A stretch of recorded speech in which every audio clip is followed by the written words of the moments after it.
राधे राधे, जय श्री कृष्णा। भक्तों आज की इस वीडियो में हम उत्पन्ना एकादशी व्रत कथा सुनेंगे, क्योंकि भक्तों व्रत कथा सुनने से ही हमें व्रत का पूर्ण फल प्राप्त होता है। तो भक्तों आप सब कथा को प्रेम पूर्वक सुने और अच्छी लगे तो इसे लाइक करें। चैनल पर पहली बार आए हैं तो प्लीज़ मेरे चैनल को सब्सक्राइब जरूर से कर ले भक्तों, और बेल आइकन को भी प्रेस कर ले, जिससे आप सभी को व्रत और त्योहारों से जुड़ी हुई संपूर्ण जानकारी आपको मेरे चैनल पर मिलेगी भक्तों।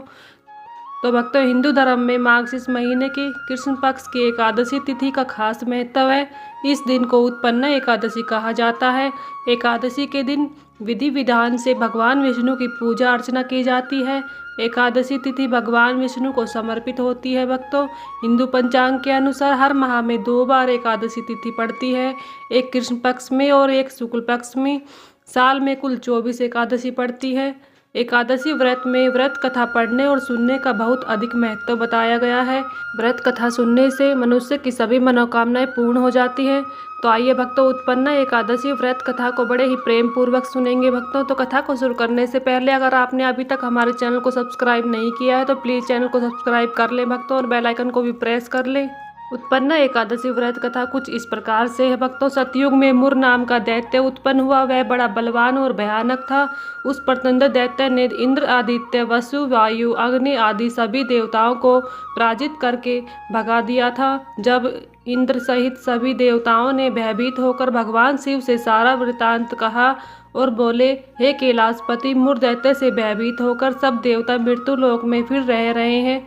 तब भगवान शिव ने कहा, हे देवताओं, तीनों लोकों के स्वामी, भक्तों के दुखों का नाश करने वाले भगवान विष्णु की शरण में जाओ, वे ही तुम्हारे दुखों को दूर कर सकते हैं। शिवजी के ऐसे वचन सुनकर सभी देवता क्षीर सागर में पहुँचे और कहा कि हे मधुसूदन, आप हमारी रक्षा करें। कहा कि हे भगवान, दैत्यों ने हमको जीत कर स्वर्ग से निकाल दिया है, आप उन दैत्यों से हम सबकी रक्षा करें। इंद्र के ऐसे वचन सुनकर भगवान विष्णु कहने लगे कि हे इंद्र, ऐसा मायावी दैत्य कौन है जिसने सब देवताओं को जीत लिया है? उसका नाम क्या है? उसमें कितना बल है और किसके आश्रय में है तथा उसका स्थान कहाँ है? यह सब मुझसे कहो।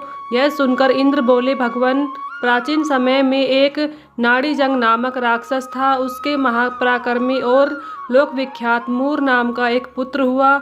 उसकी चंद्रावती नाम की एक नगरी है। उसी से देवताओं को स्वर्ग से निकालकर वहाँ अपना अधिकार जमा लिया है। उसने इंद्र, अग्नि, वरुण, यम, वायु, ईश, चंद्रमा, नक्षत्र आदि सबके स्थान पर अधिकार कर लिया है।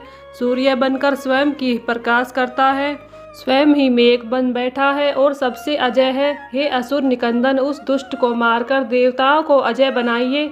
यह वचन सुनकर भगवान ने कहा, हे देवताओं, मैं शीघ्र ही उसका संहार करता हूँ, तुम चंद्रावती नगरी जाओ। इस प्रकार कहकर भगवान सहित सभी देवताओं ने चंद्रावती नगरी की ओर प्रस्थान किया। उस समय दैत्य मुर सेना सहित युद्ध भूमि में गरज रहा था। जब स्वयं भगवान रणभूमि में आए तो दैत्य उन पर भी अस्त्र शस्त्र आयुध लेकर दौड़े, तो विष्णु ने उन्हें सर्प के समान अपने बाणों से बींध डाला। बहुत से दैत्य मारे गए, केवल मुर बचा रहा। वह अविचल भाव से भगवान के साथ युद्ध करता रहा। भगवान जो भी तीक्ष्ण बाण चलाते वह उसके लिए पुष्प सिद्ध होता। उसका शरीर छिन्न भिन्न हो गया, किंतु वह लगातार युद्ध करता रहा। दोनों के बीच मल्ल युद्ध भी हुआ। 10,000 वर्ष तक उनका युद्ध चलता रहा, लेकिन मुर ने हार नहीं मानी। थककर भगवान बद्रिकाश्रम चले गए। वहाँ हेमवती नामक सुंदर गुफा थी। उसमें विश्राम करने के लिए भगवान उसके अंदर प्रवेश कर गए। यह गुफा 12 योजन लंबी थी और उसका एक ही द्वार था। भगवान विष्णु वहाँ योग निद्रा की गोद में सो गए। मुर भी उनके पीछे पीछे आ गया। भगवान को सोया देखकर मारने का उद्यत हुआ। तभी भगवान के शरीर से उज्जवल कांति में रूप वाली देवी प्रकट हुई। देवी ने राक्षस मुर को ललकारा, युद्ध किया और उसे तत्काल मौत के घाट उतार दिया। श्री हरि जब योग निद्रा की गोद से उठे तब बातों को जानकर उस देवी से कहा, आपका जन्म एकादशी के दिन हुआ है, अतः आप उत्पन्ना एकादशी के नाम से पूजित होंगी।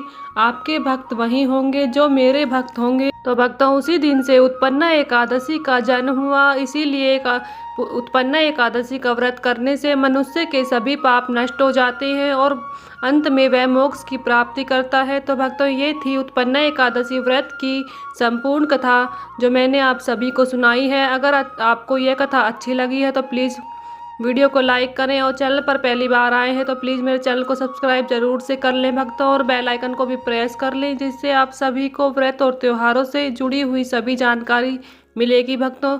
तो मिलती हूँ अगली वीडियो के साथ, तब तक के लिए सभी को राधे राधे, हरे कृष्णा।